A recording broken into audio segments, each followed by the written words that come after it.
At the moment you realize that you did everything you could, you talked, explained, demanded attention from the other person, when you realize that your investment turned into insistence, that you as a person has no importance for the other one, it's time to back down.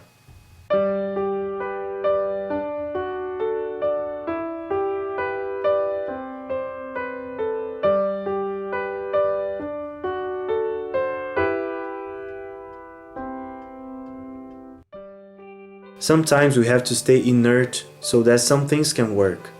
One should stay quiet, still, and wait to see if what you planted is going to flourish or not. In this case, concerning relationships, maybe it's time to disappear. Stop calling, texting, stop following on social media or physically. It's not easy, and your heart won't suddenly convince itself that maybe it has no future. But you need to control your impulses. It's not easy, but it's necessary at this time. It's time to back off. At this point, you'll be able to see if the person knows where to find you, but doesn't care about it. If they met your qualities and virtues, but doesn't value it. Allow yourself to stop hearing so much no's that tired your spirit already. Give yourself time to see if the person got used to your presence, and because of this, you don't see a smile anymore when you show up. You'll notice if they didn't get along with you enough. You'll realize if they always gave you doubt instead of assurance. If you have walked together, see if he or she have forgotten how good your company is and still have chosen to live without it. You should be missed for a while. I know it's risky, but you have to be conscious if you're living an illusion.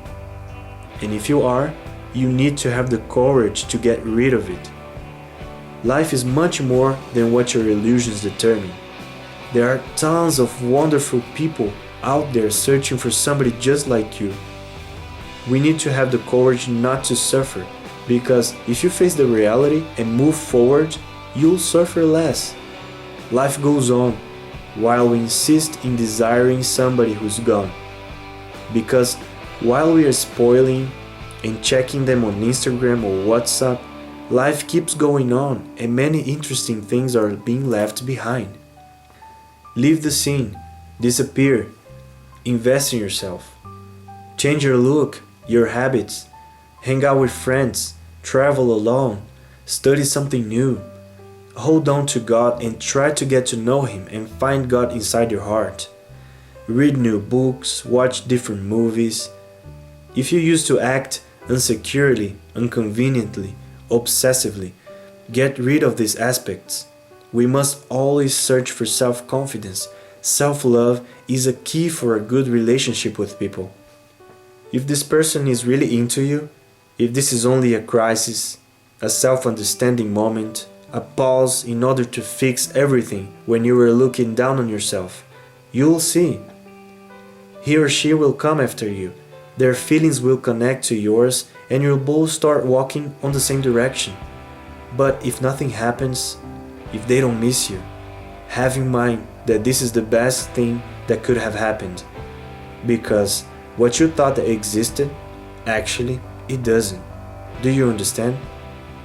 If what you're living is an illusion, I have a short story that can picture pretty well this moment in your life. Once upon a time, there was a bear that used to walk through the forest. He was hungry, and it was a scarcity moment. Suddenly, he started to smell something really good that led him to an empty camp. The smell was coming from a huge pan burning upon a fire pit. He grabbed the pan with both arms, dove his head inside it, and started to eat the food that was cooking inside it. He realized that he was feeling such a pain. His paws, chest, and other parts of his body were being burned by the heat of the pan. The bear had never felt that and interpreted that pain as something that was trying to get the food from him.